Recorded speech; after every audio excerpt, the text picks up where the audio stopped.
Starting in 5 seconds. I am truly delighted to be here in your midst to celebrate the 40th anniversary of the Institute of Defense Studies and Analysis. I am particularly happy that you have chosen on this auspicious occasion to honor your former director for helping to lay a strong foundation for this institution in its formative years. His incisive writings continue to stimulate and contribute to the thinking of strategic analysts and policy makers in this vital area of national concern. We look forward to many more years of active contribution from this doing of the strategic community in India to the vital policy debates of our times.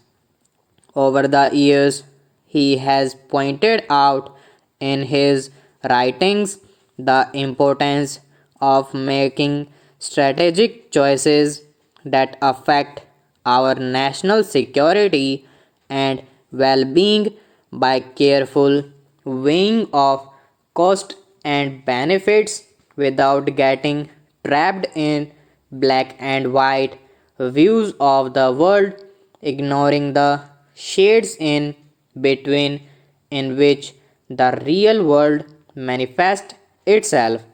He has been an ardent advocate of a holistic vision of national security tempered with a sense of realism and pragmatism.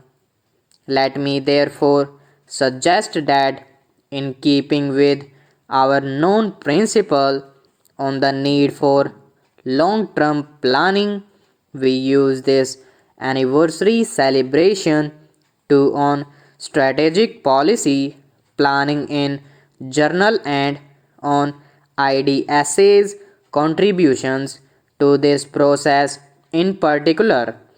On balance, I think it is fair to say that over the past 4 decades, IDSA has largely fulfilled its missions, while the existence of IDSA as one of our few strategic think tanks suggests a deeper need to create an adequately vibrant strategic community. This is perhaps a subject for study in its own right. Suffice here to say that I believe your institute has rendered great service, often in difficult circumstances, to promote strategic thinking, inform policy makers and the public at large, and to develop a community of strategic thinkers. I congratulate all those associated with this institute for contributing to strategic studies and institution building in a vital area of national concern. However, an anniversary is also an occasion to objectively consider the lessons of the past and to strategize to meet the challenges of our future. I would like to briefly outline the challenges that confront us today.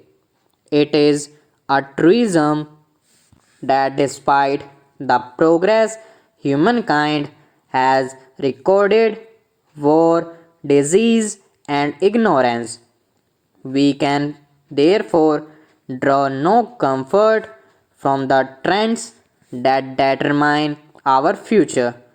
Optimists suggest that the present Security challenges will at worst persist, but pessimists forecast total devastation.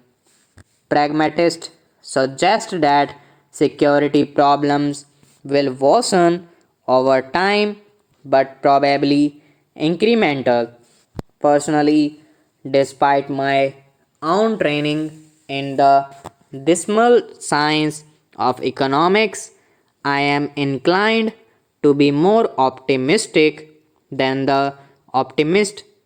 Perhaps Bonar Law was right when he said that there is no such thing as an inevitable war. If war comes, it will be from the failure of human wisdom. I believe that peace in our troubled and violent age requires eternal vigil, patience, and wisdom. We must all work together to analyze potential sources of conflict to find solutions without recourse to arms.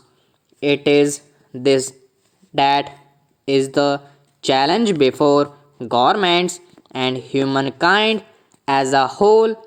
It is in this context that centers of research and think tanks derive their importance.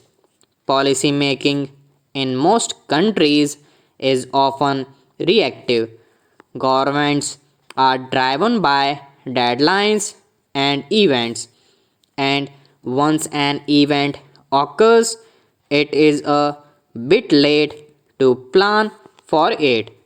This is one reason why so many problems are difficult to resolve. Proactive planning is the goal of strategic thinkers worldwide, and this is where your community must step up efforts to identify problems, highlight trends, develop scenarios, and suggest policy options before crises overtake us. I have often said and felt that there is a dearth of long term planning. Of course, there is a saying of a very famous Cambridge economist, Lord Keynes, who said in the long term, we are all dead, but I do believe that there is a need for long term planning. On the one hand, policy papers can sometimes become impractical, and on the other, policy options are sometimes short of long term vision.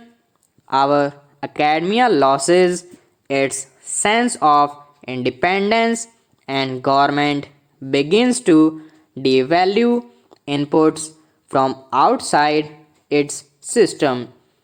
There is therefore an obvious interest in strengthening mutual interaction to focus on long term planning. In the language of economics, the cost of investing in long term policy making in time, money, and energy are quantifiable and immediate. Unfortunately, however, the benefits are reaped only in future and all too frequently by successors. These benefits are also hard to quantify since a crisis averted does not register on the popular consciousness. Naturally, the incentive for in depth analysis and long term policy making has always been weak despite the obviously disastrous consequences of ignoring such efforts. Having said that, let me elaborate my perspective of our security environment. There are those who define security solely in the narrow of violent conflict as only. Stop.